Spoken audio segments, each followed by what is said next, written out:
Every day, we consume resources and create waste. One of the challenges facing the UMD campus community is managing the volume of waste generated by a large university. There have been a number of initiatives at UMD in recent years to manage waste in a more sustainable and environmentally friendly way.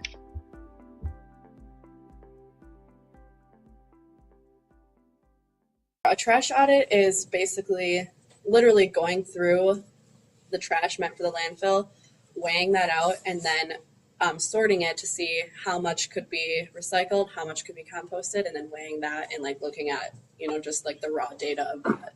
And the purpose we are doing it is to kind of see where people are going wrong in their waste disposal and how we can better direct students, faculty, and staff to compost and to recycle. Like, for example, how much is actually not getting properly disposed of in like the food court, and how can we make it better from the results. Right now we're doing a demonstration trash audit.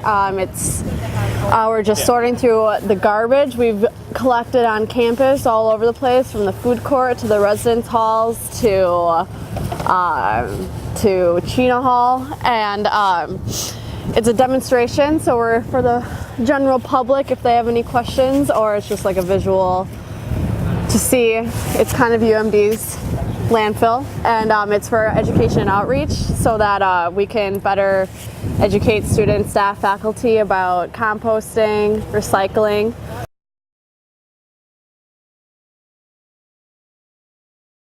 Yeah, based on what we find.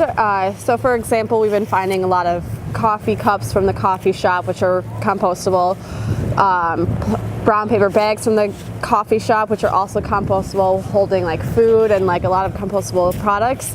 With that information, we can do better outreach to educate the public about composting these products instead of throwing them in the trash.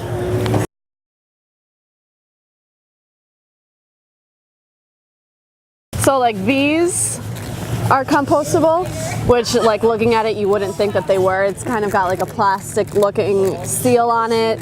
It's cardboard, like a thicker material.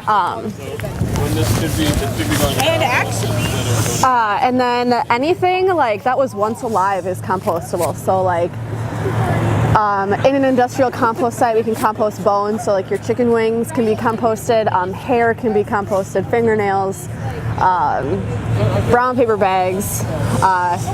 People usually just think it's like food, and it's really like most of the stuff that we have on campus. So like even our silverware is, our plates. Let me go look for some silverware.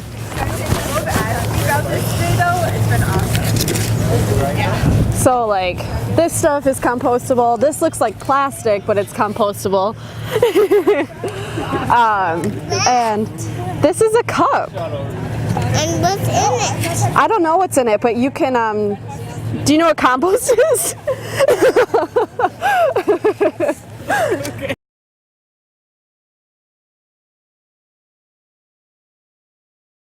Yeah, and another example is like you can't, if you recycle like a Coke bottle with Coke in it, that's actually garbage. So if we like find,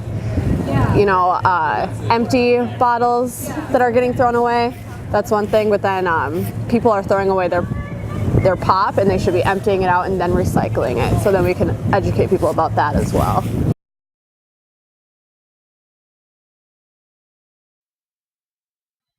The University of Minnesota Duluth has had multiple efforts to reduce waste on campus.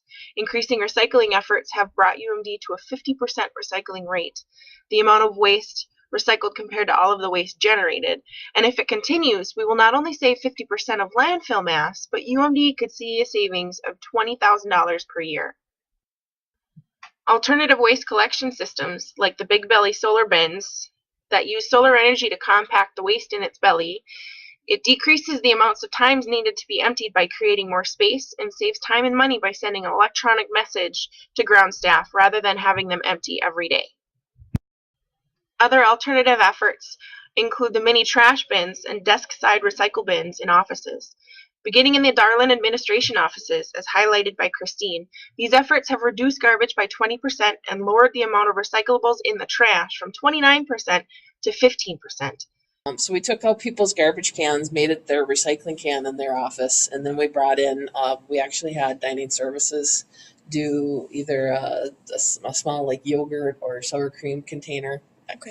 ice cream pail, clean those out and put on landfill sticker.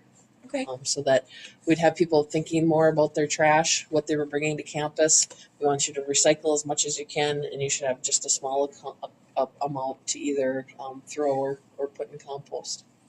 Recycling receptacles are placed all over campus for the typically thought of recycling items like paper, plastic, and aluminum.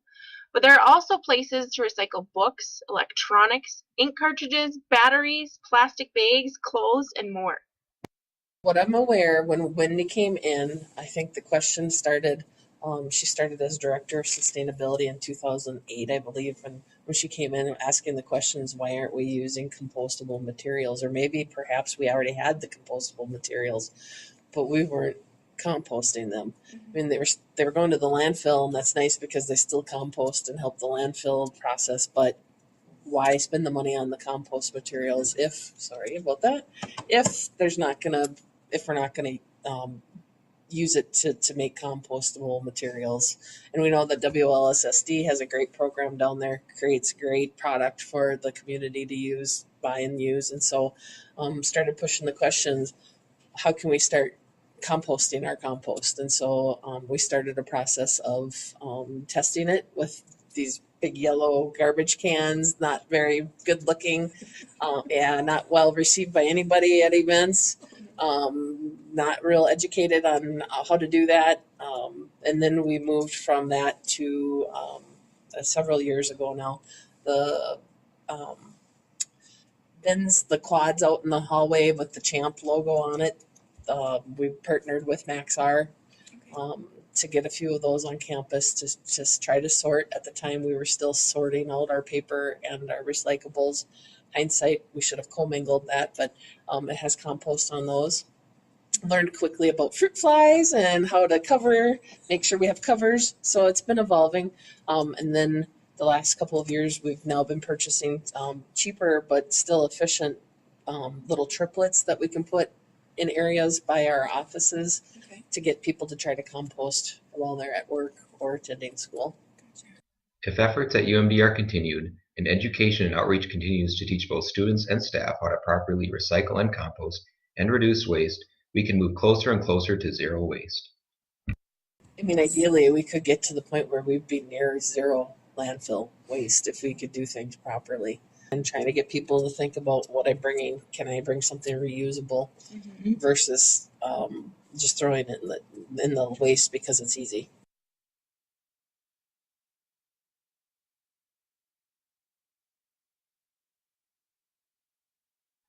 Students from the University of Minnesota Duluth met virtually with students from the Autonomous University of San Luis Potosi in San Luis, Mexico, to discuss and to compare similar topics in respective locations. Pila is a community located on the outskirts of the city of San Luis Potosi. The community consists of a population of about 6,722 people and is considered to have a high level of poverty. The focus was a public elementary school that has 254 students and is currently working to achieve a better level of sustainability, as well as being more environmentally friendly and sustainable. People in Mexico depend on landfills to bury their garbage. These landfills are also full of people who make a living out of recycling the items that they find. These people are called pepenadores. Our Mexican counterparts, Samantha and Elizabeth, used qualitative and quantitative research. They interviewed the people within the community to learn more about their conception of waste and recycling, but also how they manage waste. Sam and Elizabeth did surveys and found that organic waste is used for feeding farm animals instead of being thrown away. On the other hand, inorganic waste comes mostly from domestic consumption in the form of plastic bottles and plastic bags. At the homes of La Pila's residents, most of them consider that a good amount of waste comes from what they buy at supermarkets, and that the amount produced per home is quite varied. However, more than half of them do not know where it all ends nor what is done with it. There also exists a considerable percentage of residents that do not know who pays for the waste collection service. Less than 20% of residents do not know anything about recycling, with 40% not recycling due to time constraints and inconvenience.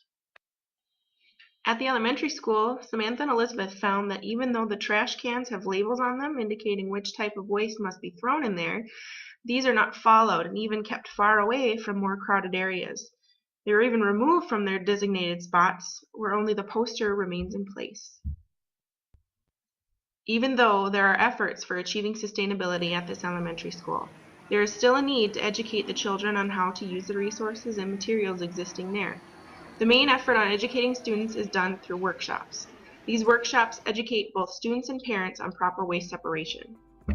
Through this project, we have learned that both the school in La Pila and UMD face similar challenges when it comes to sustainable waste management. Both schools have the challenge of educating their student bodies and other people in their campus community in how to use the proper bins for recycling and compost and such, and better ways to be sustainable with their waste. We have learned that education is critical when it comes to teaching people good manners about sustainable waste management.